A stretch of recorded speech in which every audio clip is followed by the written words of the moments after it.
Okay, well, welcome everybody to Solar Noon Tuesday. I'm Jay Warmke with Solar PV Training. And if you're not familiar with the format that we have here, what we'll do over the next, 45 minutes to an hour is I'll go ahead and recap the latest news that's happening in the solar PV industry. Then we'll touch on upcoming webinars, upcoming events that people may find of interest. And then we'll go ahead and jump into the deep dive, the topic of the day. And today, what we're going to be talking about is what are the implications of the new budget reconciliation bill, or in quotes, the big, beautiful bill act that has recently been passed. And we won't get into some of the social issues. We'll just focus on the energy stuff. So, all right, so let's jump into the news of the solar industry for the week of July 13th. And basically, speaking of the big, beautiful bill, when President Trump signed the One Big Beautiful Bill Act, which I must say I find that name annoying, on July 1st, he eliminated the residential solar tax credit at the end of this year. We'll touch on that a little bit more in detail later. Corporate and utility scale solar projects must be placed in service by the end of 2027, or if they begin construction within 12 months of the signing of the OBBBA, they have 4 years to complete the project and still qualify for the tax credit. So the question of the moment is, what does it mean to begin construction? And until now, solar developers have basically relied on what are known as safe harbor rules to determine when construction has begun. And the first option there is the 5% cost method, where if you have spent 5% of the project costs, that's deemed to represent that it is under construction, that it is begun. So what developers have typically done is bought a lot of inverters or solar panels and put them in a warehouse. They then qualify for the safe harbor, and then the project can sort of go whenever it goes at that stage. The second one is the physical work test, where you've done significant physical work on the site, such as excavation or pouring foundations or racking installation, that kind of thing. Well, last week, Trump directed the Treasury Department to issue new and revised guidance within 45 days on what constitutes these rules. And it's expected that lawmakers who oppose the renewable energy industry will redefine what constitutes as beginning construction to restrict people who might otherwise have qualified for these credits from qualifying. Now, perhaps summing up the administration's goal in this, Republican Texas Congressman Chip Roy noted, and here's his quote, "We believe the administration is aligned with us on terminating those green new scam subsidies. We believe we're going to get 90+% of all future projects terminated." So clearly that is the goal of at least many people who are involved in this process. Homeowners are worried about grid reliability, with overwhelming 91% of homeowners from Florida, Texas, and California who were surveyed were worried about the impacts of extreme weather, rising energy costs, and power grid instability. The majority indicated that they're interested in power backup solutions and reducing grid reliance, according to a new Horowitz research survey. A majority also expressed dissatisfaction with current home solar energy solutions from entrenched players in the market. The Tesla Powerwall remains the most recognized name in battery backup, but nearly 24% of those in this survey said they would never consider buying it. The survey also found that 60% of respondents wish to become less dependent on grid power, and 70% said they would like to have a backup power solution. In 2024, approximately 28% of all new residential solar installations in the US included battery backup, according to Wood Mackenzie. And this is a significant rise over just 1 year earlier, when that rate was only around 14%. Now, despite the recent federal tax credit repeal, analysis from Lazard finds that wind and solar projects have a lower levelized cost of electricity, or LCOE, than pretty much every other electrical solution, even without any subsidies. The LCOE is a measure of cost efficiency of generating sources across technology types. The metric is based on lifetime costs divided by energy production and calculates the present value of the total cost of building and operating a power plant over its lifetime. Now, Lazard's analysis finds that unsubsidized LCOE for utility scale solar and onshore wind without tax credits range from about 3.8 cents per kilowatt hour. Now, of course, these are wholesale costs, to about 7.8 cents per kilowatt hour.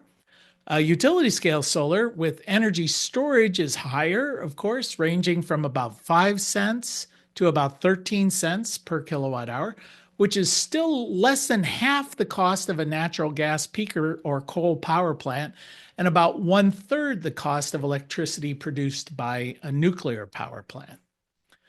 And as if to emphasize this point, over the past year, solar generation surpassed natural gas to become California's leading source of electricity.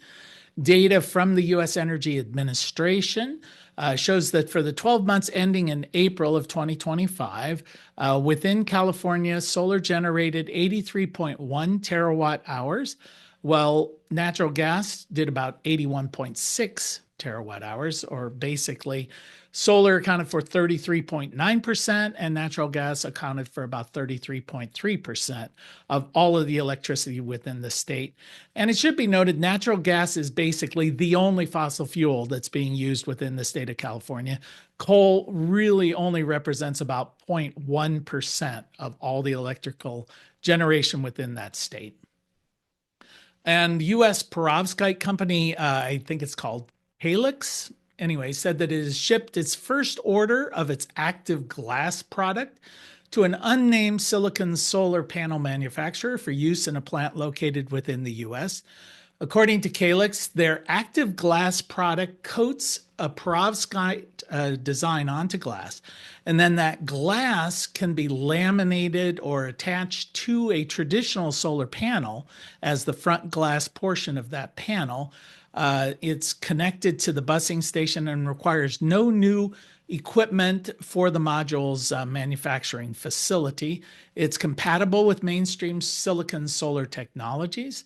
And Calyx claims that their technology will produce more efficient and powerful solar panels. The company claims that these tandem solar panels will have about 30% more energy density, about 20% more energy production, and reduce the costs by about 20%. Calyx is currently operating a 100 megawatt perovskite coated glass factory in Baldwin Park, California, which is located just outside of Los Angeles. And that's the news from the solar industry that I have for this week. Anybody have anything else they would like to add as we move forward? Give you just a second. And for those watching this on video, basically the format here that we do is we do have folks who join in live, so we encourage them to comment throughout. So, all right, so let's get into some of the announcements of things that are coming up over the course of the next few weeks anyway, or months under events.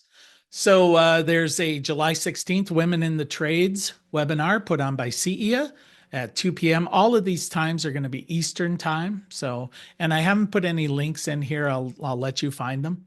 So it gives you something to do.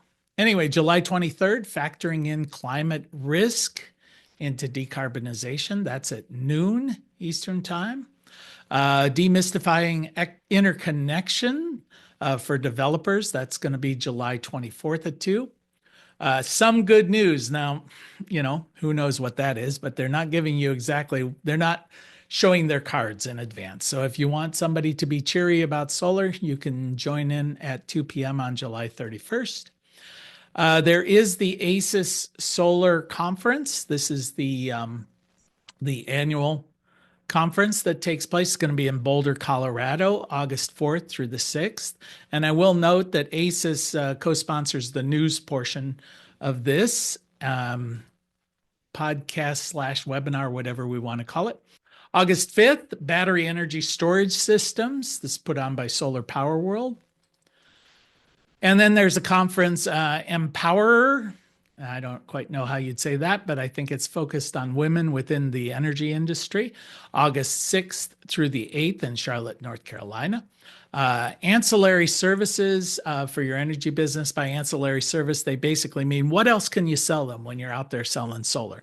There's a lot of other services that you might add on if you're out selling systems. So something there. And then our shameless plug for our online and in-person courses that you can find at solarpvtraining.com. Should add that, I guess, since we're talking online.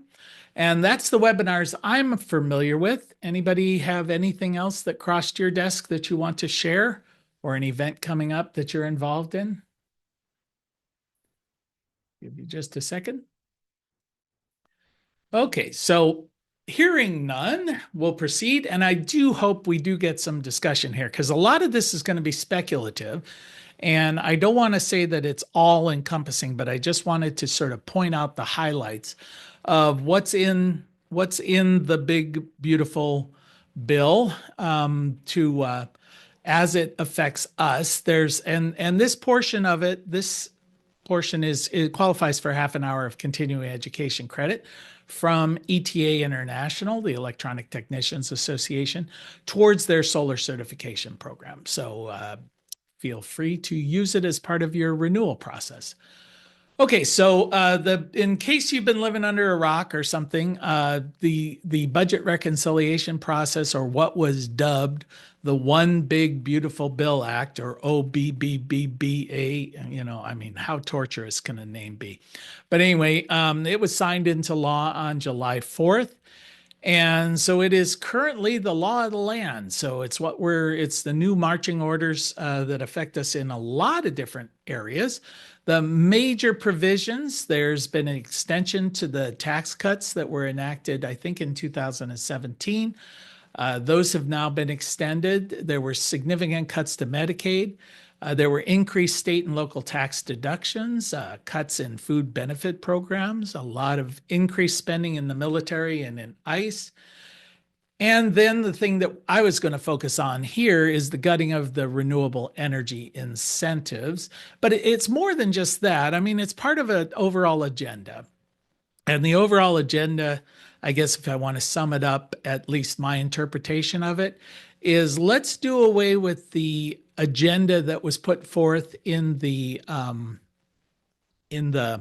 renewable, or gosh, I just lost it. But anyway, the IRA, Inflation Reduction Act, which is also a name that has nothing to do with what they were talking about for the most part, but it put into a lot of renewable energy incentives, disincentivized the use of oil and natural gas and other fossil fuels, and incentivized the adoption of electric vehicles, wind and solar, and other alternative technologies that are considered to be relatively carbon neutral. So that was kind of the agenda put forward before.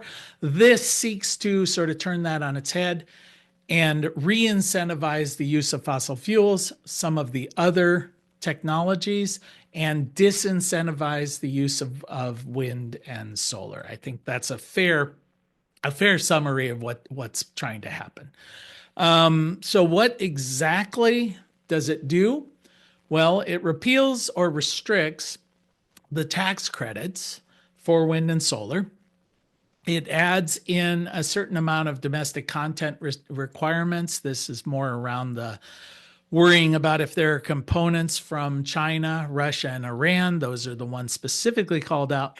But in the world of solar and the world of energy, we're really talking about China. I mean, Russia, Iran, Korea, North Korea, they don't really apply. It's kind of just window dressing. So it really is about trying to keep Chinese components out of the system. There's a bunch of hydrogen incentives, a bunch of nuclear incentives in there, incentives to oil and gas industry, and it does remove the incentives for the transition to electric vehicles. So that's kind of the 30,000 foot look at that. So let's talk about the wind and solar incentives, because these are At least, I'm kind of tuned in with a lot of the folks in the solar industry primarily, and this has them going in all sorts of circles. And I'm not sure that all of that is warranted.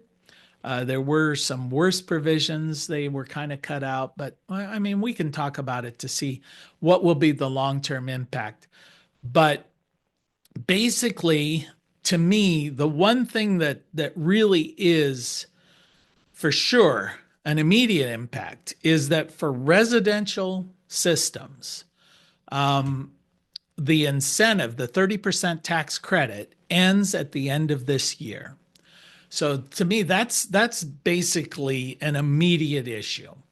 Um, if you want to put solar on your home or you want to do energy improvements that otherwise might have qualified for that 30% tax incentive, you better get a move on it because as of December 31st of this year, though it's got to be completed by that date. Otherwise, it will not qualify for that So, 30% so tax. real quick, Jay, is Yeah. that completed or do I just have to spend the money? It has to be productive, producing. I think that's my reading of it. Now, if you're putting insulation in your attic or whatever, that, obviously, how do you do that? But with how do you determine it's producing? But with solar, my guess is they're going to look towards from your utility getting permission to operate, getting that document from that authorization from your local utility for permission to operate. And, that's going to be something that your accountant's going to have to worry about. And since they fired all the IRS agents, you're probably not going to get audited, but, that's to be fully compliant. I'm not sure. Like I said, the stated goal was to do away with 90+%. So my guess is they're going to be interpreting these things restrictively if they pay attention at all. Let's see. Danger Will Robinson. I don't. Okay, Yeah, Danger Will Robinson. Go quick ahead. question. Yeah, about the PTO. I thought the credit was applicable to off-grid systems, so you wouldn't have PTO, right? Probably. I don't remember there being any distinction about off grid or on grid. So, Right. yeah, they might require, if you're ever audited, to show some sort of proof that it was in fact producing. Who Yeah. knows? A Okay. screenshot Just or something curious. like that. But yeah, my concern, if it is the PTO, um, my experience with AEP, and I assume it's across the board, is these guys are intentionally dragging their feet. So, you may have your system done by the 1st of November and be really hard pressed to get them to approve it before the end of the year. So that's something you might take a screenshot then too and just show that it is in fact operating, and maybe that'll do the trick. Yep. Yep. So who knows? Okay, so when you get into commercial systems, then we've got a little bit more grace. And the commercial industry, utility scale, what they finally settled in on is that if it's operational or complete, and again, I guess we get into what does it mean to be complete, by December 31st, 2027, that's good. You'll qualify. Or if you begin construction with one year, you've got 4 years to get it done. Well, to me, those are kind of conflicting. It seems to me, okay, do you have 5 years or do you have, let's see, that would be 3 years, 2.5 years. Strikes me, you really have 5 years. Because obviously it would have had begun construction if you could get it completed by 2027. So I don't know why they make that distinction there. To my way of thinking, they're basically giving us 5 years, assuming you can get past whatever safe harbor rules. But I feel like that's kind of also just playing games with the process. If really you're not intending on starting it and you're just sticking stuff in a warehouse and letting it sit for a couple of years, that feels like you're gaming the system as well. So why not just get the system underway? But I guess if we do have 5 years at the commercial, industrial, and utility scale level, which is the vast majority of solar installation, well, assuming we have another election, you know, probably we're into the next administration who my guess will be reversing a lot of these policies. The pendulum will swing. So maybe ultimately the effect of this is minimal, but the immediate effect of it is disruption and uncertainty and perhaps loss of financing. If you're going to banks for these multi-million-dollar projects, they're going to want some certainty into this, and we've lost a lot of that. So I think we're going to see a lot of these borderline projects be delayed. Yeah, Al? Yes, I was curious. My church, we're looking at installing solar at the church and probably a ground mount system and starting with a relatively small system, 15, 20 kilowatts. Is that considered residential or commercial under these rules? Well, under the current rule, or not the current rules anymore, but the older rules, I know that was considered, I think, a commercial situation, and you could get a direct payment from the government Right, rather than a tax right. rebate. I'm not sure. Does anybody know if the nonprofit or governmental aspect of all of this is still in effect? That they can still get a rebate from the government? Give anybody who might have more information. That's Yeah, something. this is the real question because the rebate comes through the IRS. Is anybody home to process it? Yeah, Would be one question. And then I mean, what we're looking at is not taking any chances and trying to be installed by the end of the year. yeah. But I just wondered if the definition of commercial was a minimum number of kilowatts installed. Any sense? No, typically the definition of commercial was what had to do with three or more residential units, because that was also considered commercial. Oh, It didn't have to do with any specific amount of use. so if the property or the building is used for purposes other than residential, it would probably fall under commercial. Probably, Okay. probably. Again, Okay. this gets into your accountants, Yeah. tax law and all of that kind of stuff. But now, one thing I did check, I didn't check on the nonprofit, and I'm sorry for that, but I did check on the energy community, the 10% additional tax credit, and also the domestic product 10% bump. And both of those appear to be still in incentives that still exist. So, it's sort of the Joe Manchin thing where if you live in West Virginia, an area that's been affected by the closing of a coal power plant or a coal mine, or if a significant amount of your employee base or your residents were employed in the fossil fuel industry, then you got an extra 10%. And that seems to still be in place. That always only applied to commercial and industrial and utility scale. The foreign entity of concern rules, this is the China thing. And that's raised a lot of concern because, of course, of a huge amount of the materials that we use in solar are sourced from China. We know the solar panel issue, and they're trying to combat that with tariffs. But inverters, and then it depends on what components within your system, whether a nut or a bolt or something. I mean, these supply chains are tricky, they're complicated. So things pass back and forth between countries, or small components come from different countries. So some of the people who've written about this say if somebody in China breathed on one of the bolts in your system, you're going to get in trouble. Who knows? I have no idea how they would enforce this. Easy to write rules, impossible to determine how to enforce those. And the production tax credits, and this is something for manufacturers where they basically are being subsidized for producing things domestically, like inverters and like solar panels and all of those. Those end December 31st, 2027. So the cost, I guess every time I say one of these things, you should just read into it, the cost of it's going up. The cost of solar is going up for sure, domestically. The cost of solar worldwide seems to be coming down, but we, being good Americans, want to go the other way. All right, so the residential solar energy and efficiency ends this year. The commercial energy efficiency tax credit, so that again, insulation, um, windows, insulated windows, things like that. You must begin construction by June 30th, 2026. So basically a year from the signing of the bill. What constitutes beginning construction? Again, safe harbor issues, we don't know. We're supposed to get guidance within 45 days.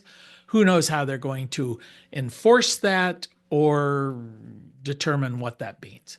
And another thing is energy community. Oh, I did mention that. The energy community and the domestic content adders are still retained throughout this. All right, so we mentioned in the news about the safe harbor thing, whether it's a 5% rule, substantial construction, what that means, what does it mean to commence construction? We'll just have to find out. That's something that's still not yet defined. And again, in the news, we mentioned that I really think this quote is telling because I really think that's the goal. As soon as the bill passed, then they announced, okay, now we're going to make it harder for you to qualify for what we left in. So, and I think we're going to just see a series of those. They've tried to put in a couple of poison pills, like putting in a tax if you had any foreign components, any of the Chinese or Russian foreign components there. That got cut out. So certain little poison pill provisions were cut out, but I think the goal is to kind of keep reinserting them. So I would just caution that my reading of all of this is that the attacks are not over. It feels like we may have dodged a bullet, but I think they've got more bullets that are going to be coming, at least against wind and solar. They seem to love some of these other guys. And electric vehicles. They hate electric vehicles for whatever reason. The incentive for the electric vehicles is going away. The vehicle has to be purchased by September 30th of this year. So that's not even the end of this year. That's coming up relatively quickly. And that was the $7,500 for new vehicles, the tax credit, $4,000 for used vehicles.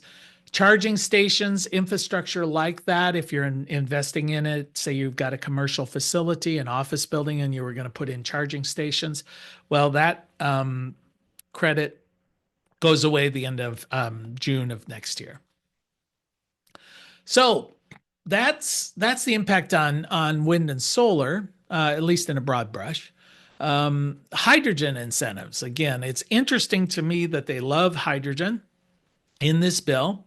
They've added in another $9.5 billion to try and develop hydrogen as a resource. They've enhanced the existing credits that were there. So they didn't slash them. They didn't change the timeline. In fact, they gave it a little bit more. They expanded the Department of Energy's research into hydrogen. So why are they so against clean energy when it comes to wind and solar, but they're for clean energy when it comes to hydrogen? I think I just wanted to emphasize to everything, hydrogen is natural gas. In the world we live in today, it's greenwashing of natural gas. So, we talk a lot about electrolysis, where you take water and you get hydrogen and you get oxygen. And that's the way it's always promoted. But the reality is 99%, I don't know if it's 99%, but it's the vast, vast majority, probably 95 plus percent, comes from natural gas. You get hydrogen, and the off-gassing of that is carbon dioxide. So you're really greenhouse gas manufacturing, and you're using the hydrogen. Now, part of the reason why hydrogen is not caught on as a technology is it's incredibly hard to store. It's a very small atom, so it will work its way through any of the containers, metal containers. It's sort of like if you have a helium balloon. Unless you have one of those Mylar plastic things, if you've just got a regular rubber balloon, the helium's going to just drift right through the rubber. So you got to have that Mylar to try and hold it. But even then, it'll find its way out. Think of that with hydrogen. Hydrogen's even smaller. as an atom, it will find its way through metal containers. So it has to be cryogenically frozen or it has to be put under immense pressure, which means it's very difficult to store and very difficult to transport. Makes it very, very expensive. So typically the only functional use of it is to use it where it is created. So that's kind of where you're going to, and there may be good applications for hydrogen, but it's just not cost effective in comparison with the alternatives at the moment. So I was on a webinar from Wood Mackenzie the other day, just yesterday, I think, and it's kind of funny to see the different advocates for the technologies. And the hydrogen advocate, I just kept thinking they're, jazz hands. They're saying, hey, someday, somehow we're going to make this work. And, just give us enough money, we'll figure it out. And that's kind of where solar was a couple, decades ago, to be fair. But this is where hydrogen's been since the 1970s. My joke about hydrogen, it's the technology of the future and it always will be, because really where it comes into play is as a storage of energy. You could, rather than curtail wind or curtail solar, you could create through electrolysis, you could create hydrogen and use it as a storage device. But lithium ion batteries are cheaper. So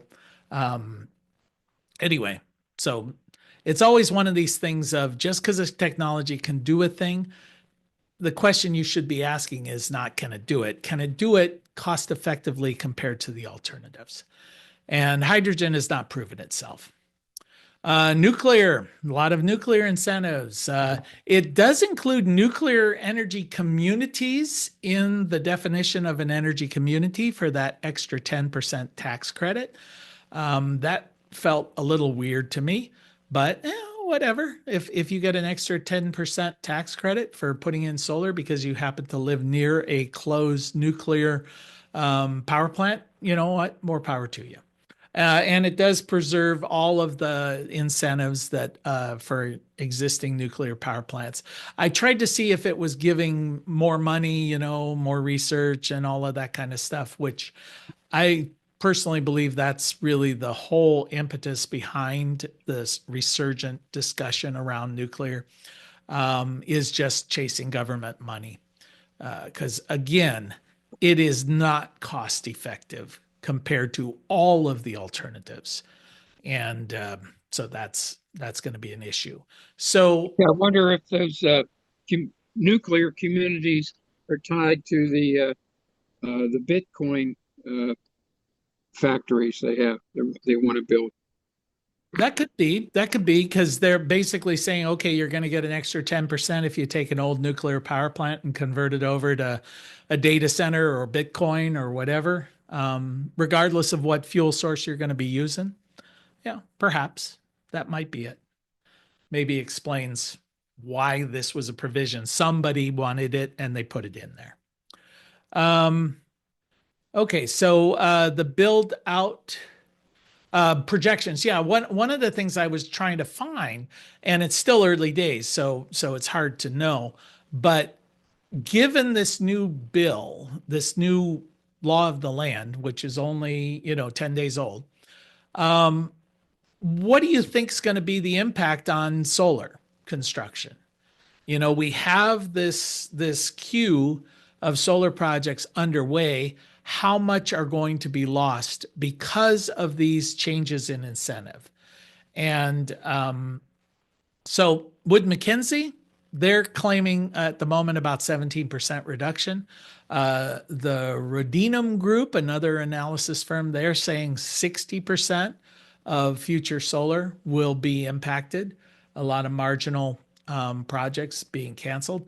I would caution to say these are just wild guesses at the moment. We don't know.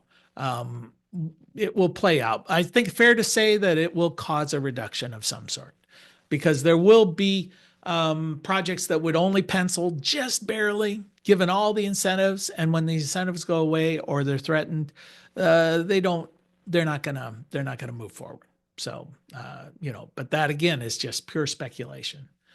So what does all of this mean? Well, if we look at what was forecast, PV installations, you can see that starting at right about 2023, we're looking at about what, 40 gigawatts of solar being installed each year, not changing a whole heck of a lot, from year to year. I guess that's kind of maximum build out capacity, 40, 45 in that range per year. And you can see from this chart, the vast majority of it is utility and non-residential.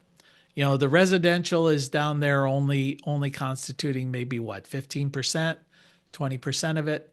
The rest of it is going to be utility scale. And that's kind of where we've been for a while, where utility has dominated. Now, I've thought about this for a while and thought, okay, at some point you're going to reach a build out of utility scale solar.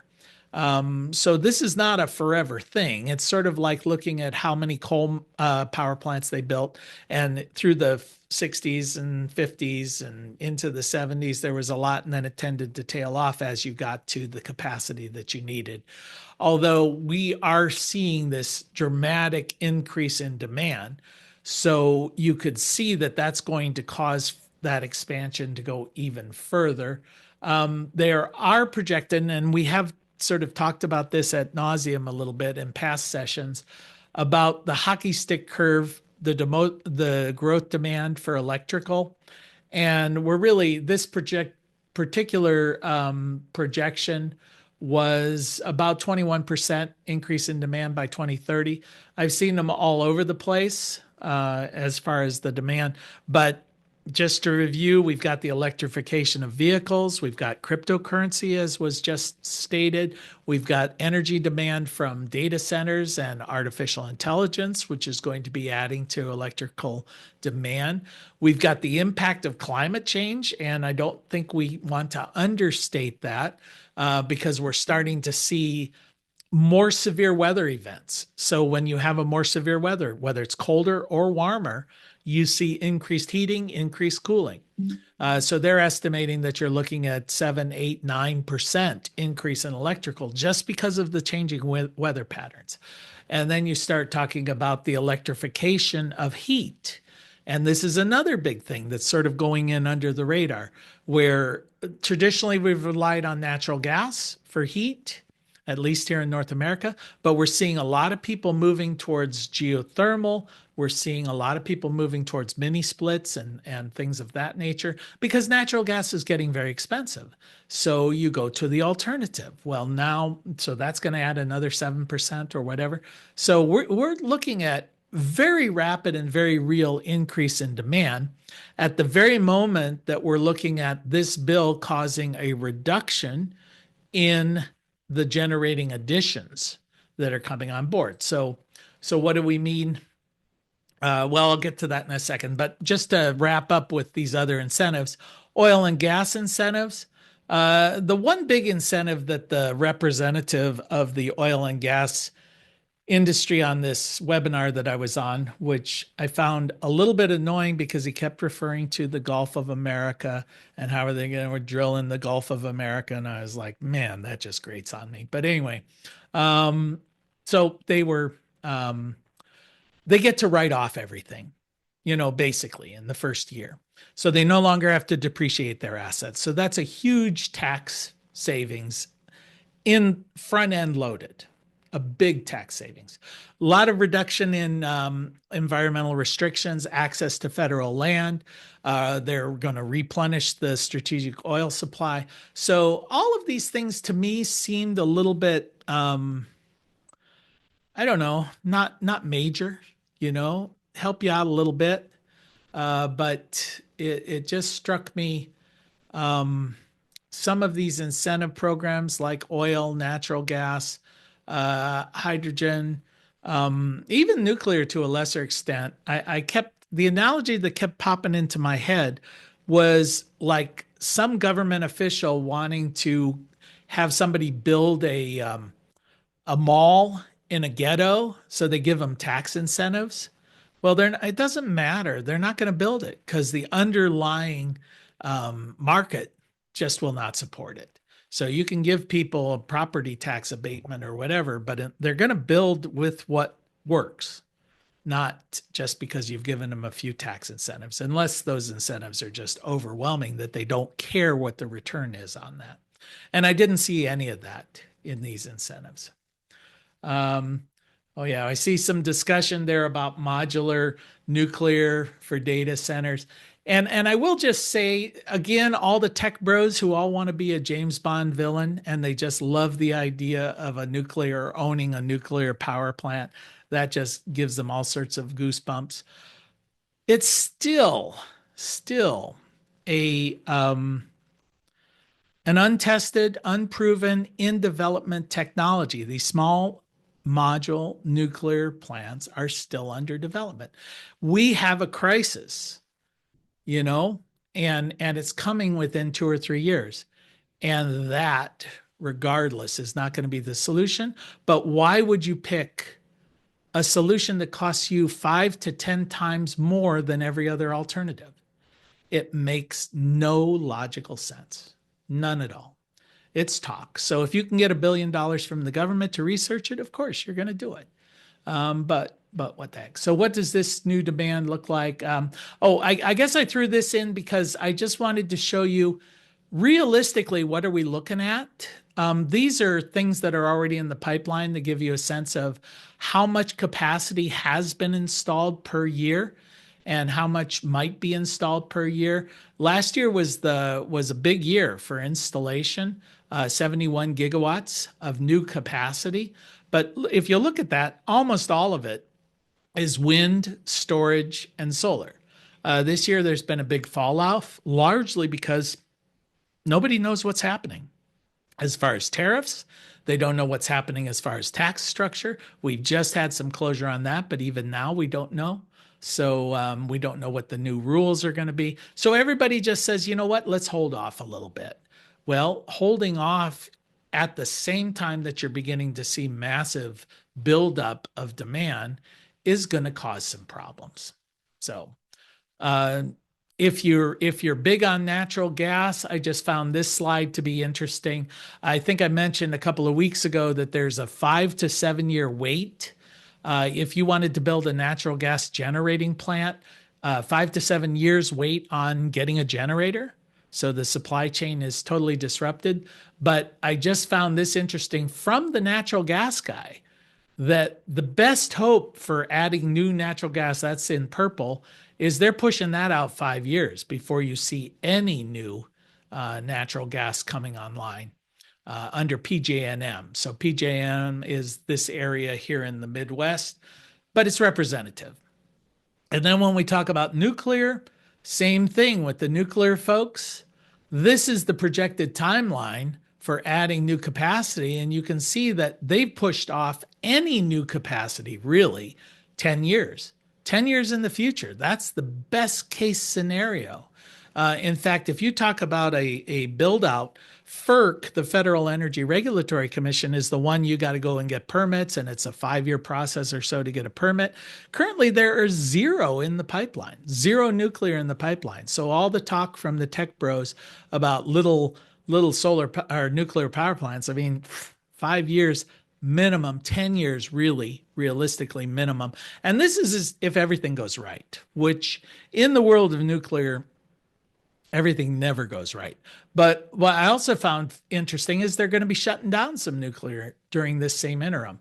So really, between now and 10 years from now, we're going to have less nuclear than we have today. So if you're looking to nuclear as solving this energy issue, you're looking in the wrong place.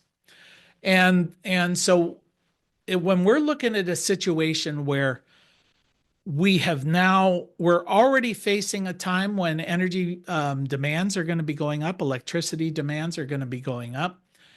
And now we've just instituted legislation that curtails some of the investment into not only the best option, which is wind and solar, but realistically the only option, which is wind and solar, to get any generating capacity built within the next 3 years.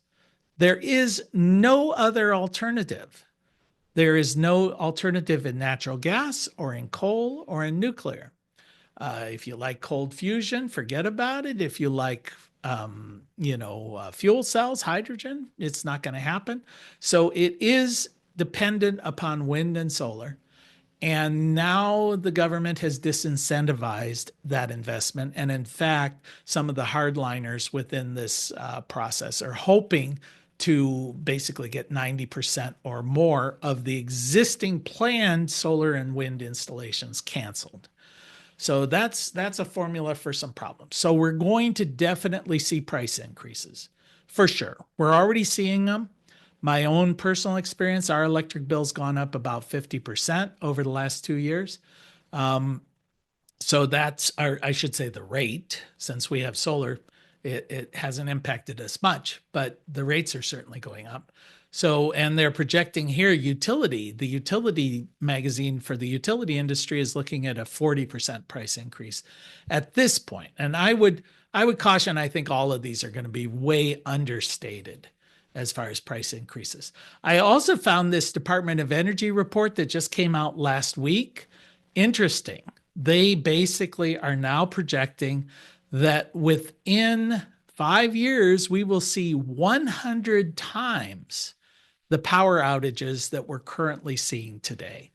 And I don't know why that's not headline news. In fact, they're projecting on average, the average US customer will experience 800 hours of power outage in the United States. I mean, this is literally third world nation stuff here. So I think the only alternative to this future, barring a huge recession where the energy demand is not what is being projected, because obviously lack of economic activity is going to dampen some of this. But assuming we don't experience that, I think we're going to see power outages and we're going to see dramatic price increases for electricity. I really don't see any alternative to that. So what does this mean to the solar industry? I think we're going to see a residential and commercial boom in the solar industry. I mean, think about your own situation. If you can afford it, and the grid is increasingly unreliable, and the cost of electricity from the grid is increasingly expensive, you're going to install solar. You're going to pay and have solar put on your home. And to go down to the last bullet there, if the utility makes that difficult for you and tries to prevent you, you're going to disconnect from the grid and go off grid. And we're already seeing that process happen. And actually, the report was, I think we said last week, 5 states in the US where it's currently cheaper to go off grid than it is to remain connected to the utility. So that's, we're going to see a temporary disruption in utility scale installs. I think that's going to be we're already seeing it for sure. I could almost envision that this is going to be, my vision of where the utilities are going is I think that they're an industry in decline and that we're moving to another model that is not going to be the utility power structure that we've seen over the last 100 years. And this bill is going to accelerate that decline. It's going to impact the utilities. It's going to cause people to hate them more, to disconnect from them. Residential customers may be a thorn in their side if they lose a certain percentage of those, but the big guys who are going to leave are going to be the big users of power, like the data centers, like the AI people, like commercial structures that can afford to build their own energy systems and create their own microgrids and disconnect themselves from the utility. That's going to have a serious impact on their bottom line. I think we're going to see some major supply chain disruptions. We already have a protectionist policy for the product that's coming in from China primarily. We're seeing tariffs there. But everybody's rushing to get these things installed. I get emails and calls now all the time. Do you know an installer who can get this thing done by the end of the year? We just had that mentioned here on the call. trying to find an installer who's good, who can get your project in by the December 31st deadline, that's going to be a challenge. And trying to get installers who can meet the other deadlines for the bigger systems, the utility systems, the commercial systems, that's going to be a challenge. And because of the supply chain disruptions due to tariffs, and that seems to be ongoing, getting the product in here, that's going to be a problem.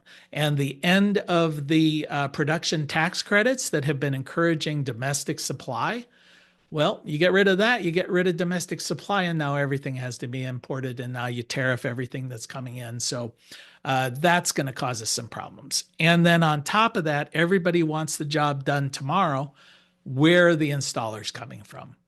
That's another issue. So to me, this is the impact on the solar industry. I think the residential and commercial market is going to be good and stable. I think because, again, if the price of electricity doubles, the cost of installing solar has just been cut in half. So you don't have to care about a 30% tax credit going away because you just got 100% credit in theory because now the payback is half. So, again, every time they raise the price of electricity, it makes it more and more economically appealing to install solar.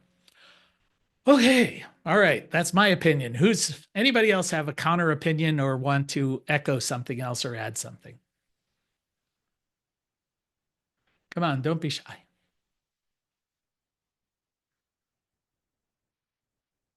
Right. So Jay, I'm going to ask a question because nobody else did. Okay. It sounds like from what you're saying that no matter what our power is, and we happen to have some solar panels, but we're still putting net into the. I mean, we still use more than we get from our roof. Just buying a backup battery system to sit in our house to run things if the power goes out starts to become economical just all by itself. Is that valid? Yes, I think that's fair to say, especially if the grid becomes as unreliable as the Department of Energy is projecting. I would definitely say it would be to your advantage to get some sort of battery backup.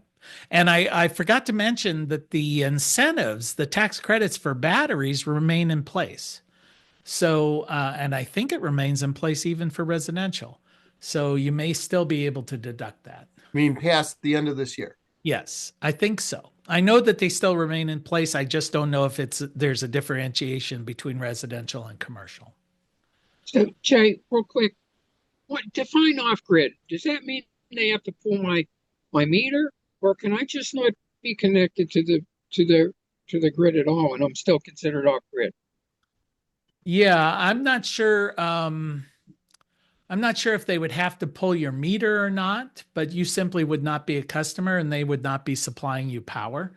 So whether that's just turning off the utility disconnect or disconnecting a wire there at your meter, or if they if physically pull the meter, I don't know. So it's probably different at different utilities. Suspect one way or another, it's still going to try and charge you that supply charge. Well, they would if you're a customer, but if Yeah. you just say I'm no longer a customer, then I think you can probably. Now you may get some rules and regulations like they've done with some municipal systems where they say if it is available to you, you must be a customer.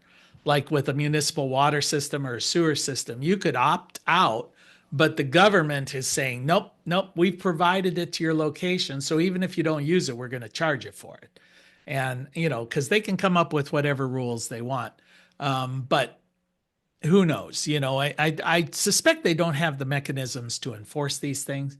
And I suspect they would be politically very unpopular. But Jesse, you had your hand up, Jesse?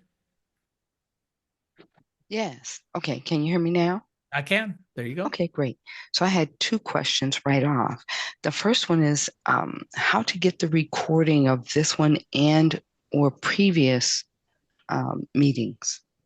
Yeah, all of them are on our YouTube channel, but also there are links at solarpvtraining.com. There's a link there under Solar Noon Tuesday, and we have like the last 3 years of these there. So you can peruse through them at your leisure. Okay. And the second question was, can you tell me the difference or your preference of whether you mount them on the roof or if you just kind of mount them on the ground or around your home so that they're not permanent on your roof. So they're Right. kind of takeable. Yeah, I personally, and again, this is a personal preference, but I prefer ground mounted systems if that's functional or if it's Hmm. available. Because sometimes the roof is the only place, especially in a Hmm. city. Hmm. It will be more expensive to do a ground mounted system because you're building the support structure in addition to putting the solar array on there. But the advantage of that, of course, is you can orient them exactly the way you want, at the right azimuth or east Hmm. west orientation, Hmm. and you can also put them at the right pitch because otherwise you're just dependent on your roof. But then you also don't have to mess with your roof. If your roof Hmm. needs replaced at some future date, or you don't have guys up there drilling holes in your roof. So there are advantages and disadvantages to both. Most people put them on the roof because that's kind of their only option. Okay. And then I think that has created yet a third question, which is now I know that you guys did because I've been following you for a long time. I just don't get on the meeting. um, so I know you guys used to do classes or Uh, something like that. sure. Are you still doing that, or do you just go to the YouTube or? No, no, we do instruction and we do certification courses for solar, and we have some online training courses. So again, I just encourage you to go to solarpvtraining.com and see what Okay. we've got coming up. But yeah, thanks. That I should have paid you to give me that plug, right? So I'm not expensive. It's okay. there you go. All right, Al, you had a question? Yeah, I just wondered what you thought about. I know that in my area here in Northeast Ohio, we use Enbridge gas. It used to be Dominion, I think. Now it's Enbridge.